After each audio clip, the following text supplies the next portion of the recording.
ఓం శ్రీ కార్తీక దామోదరాయ నమః. కార్తీక పురాణం 29వ అధ్యాయం. అంబరీష దూర్వాస సంభాషణము. రాజు చూచుచుండగానే సుదర్శన చక్రం అంతర్ధానం పొందెను.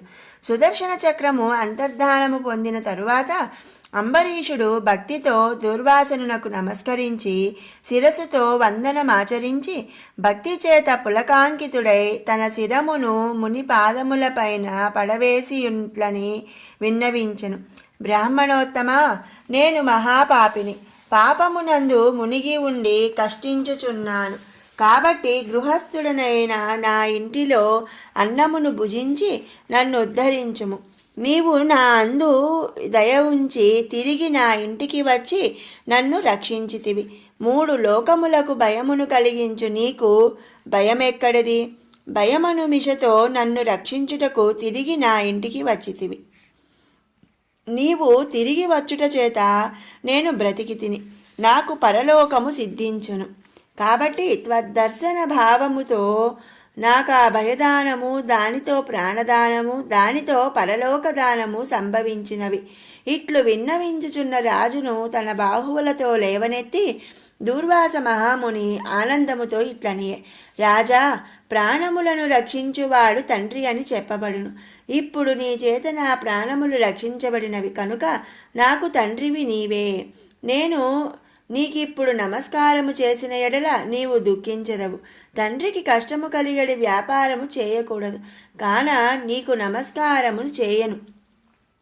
బ్రహ్మణ్యుడనైన నేను నీకు గొప్ప కష్టమును కలిగించి తిని దానికి ఫలమును అనుభవించి తిని చివరకు నీవు దయతో ఆ కష్టమును నివారించితివి. రాజా, నీతో కూడా భుజించదానని దుర్వాసుడు ధర్మబుద్ధి గలవాడై ధర్మవేత్త అయిన అంబరీషునితో కూడి భుజించెను. సాక్షాత్ శివరూపుడైన దుర్వాసనుడు విష్ణుభక్తిని యొక్క మహాత్మ్యమును పరీక్షించ కోరి వచ్చి ఇట్లు పరీక్షించి సంతోషించి ఆజ్ఞాపితుడై స్వాశ్రమునమునకు వెళ్ళెను. కాబట్టి కార్తీక మాసమందు హరిబోధిని ద్వాదశి సమస్త దాన ఫలప్రదము, సమస్త తీర్థ ఫలప్రదము, సమస్త యజ్ఞ ఫలప్రదమగును. కార్తీక మాసమందు శుక్ల ఏకాదశి నాడు ఉపవాసం ఆచరించి జాగరణం ఉండి ద్వాదశి నాడు దానములిచ్చి బ్రాహ్మణులతో కలిసి పాలన చేయువాడు మహాపాతక విముక్తుడగును. మోక్షమును కోరిన విష్ణుభక్తులు ద్వాదశి స్వల్పముగా ఉన్నప్పుడు దానిని విడువక ద్వాదశి గడియలలోగానే పాలన చేయ వలయును. అందులో కార్తీక శుక్ల ద్వాదశి అందు చేసిన పుణ్య స్వల్పమైనను అనంత ఫలప్రదము. ఈ పుణ్యకథను వినువారు పాప విముక్తులై పుత్రపౌత్ర సమేతులై అనేక భోగములను అనుభవించి అంతమందు పరమపదము పొందుదురు.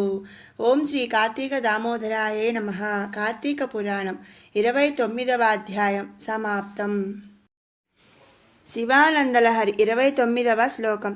త్వత్పాదాంబుజమర్చయామి పరమం త్వాం చింతయామ్యన్వహం త్వామీశం శరణం వ్రజామి వచసా త్వామేవ యాచే విభో వీక్షామ్యే దిశ చాక్షుషీం సకరుణాం దివ్యైశ్చిరం ప్రార్థితాం శంభో లోకగురో మదీయ మనస సౌఖ్యోపదేశం కురు. శంభో మహాదేవా, ప్రతిదినము నీ పాదపద్మాలను అర్చిస్తున్నాను. నిన్నే సదా సర్వకాలం చింతిస్తున్నాను. దేవదేవుడివైన నిన్నే శరణు వేడుతున్నాను. వాక్కుతో నిన్నే యాచిస్తున్నాను. దేవతలచే చిరకాలంగా ప్రార్థింపబడి నీ కరుణా కటాక్ష వీక్షణాన్ని నాకు ప్రసాదించు. నా మనసుకు సౌఖ్యోపదేశం చేయి స్వామి.